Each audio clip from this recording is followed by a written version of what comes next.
السلام عليكم ورحمة الله وبركاته. طبعا احنا زي ما متعودين مع بعض بنبدأ بالصلاة على النبي صلى الله عليه وسلم. طبعا كلنا فرحانين ان النادي الاهلي احرز بطولة الدوري لكرة اليد امام نادي الزمالك بنتيجة 24-21. انجاز بما بعد انجاز، انجاز ورا انجاز. النادي الاهلي بيحقق انجازات في كل المجالات، في كل اللعبات، في جميع المراحل السنية. طبعا كلنا نبارك للاهلي ونقول له شابوه. فوز النادي الاهلي ببطولة زد الدولية تحت 17 سنة.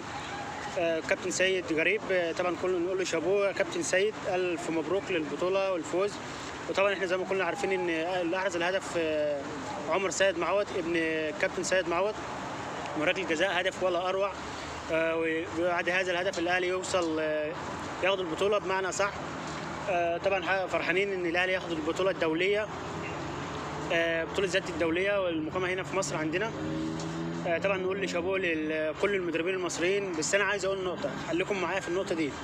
ليه يا جماعه ان احنا كلنا ما نديش الحق للمدربين المصريين ونقول على المدربين المصريين مش كويسين؟ لا بالعكس، احنا عندنا مدربين كفء جدا وعلى اعلى مستوى وبياخدوا بطولات كمان دوليه.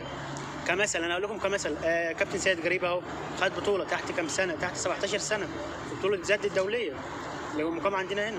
حاجه كويسه جدا الكابتن سيد غريب ياخد البطوله وتحت 17 سنه. حاجه انجاز ما بعد انجاز. لازم كلمه حق تتقال في حق المدربين المصريين وخاصه كابتن سيد غريب. حاجه كويسه جدا ان الاهلي يفوز.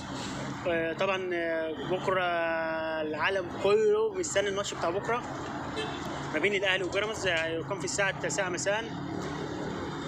واتمنى كلنا ان الاهلي ياخد البطوله ويبقى حاجه كويسه للاهلي، يبقى اسبوع كله انجازات وبطولات. يبقى بطوله كره اليد، بطوله زد الدوله 17 سنه، كاس مصر بكره، يبقى حاجه كويسه. يبقى اسبوع كله مليان بالانجازات.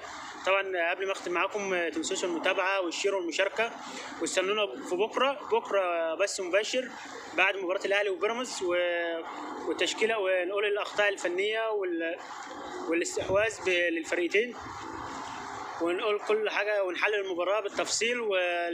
واي استفسارات انا معاكم فيها. انتظرونا بكره بعد مباراه الاهلي وبيراميدز المباراه تكون في 9 مساء بعد المباراه مباشره بس مباشر. وانتظرونا. طبعا قبل ما اختم معاكم زي ما متعودين مع بعض، مشاركه وشير ومتابعه. السلام عليكم ورحمه الله وبركاته.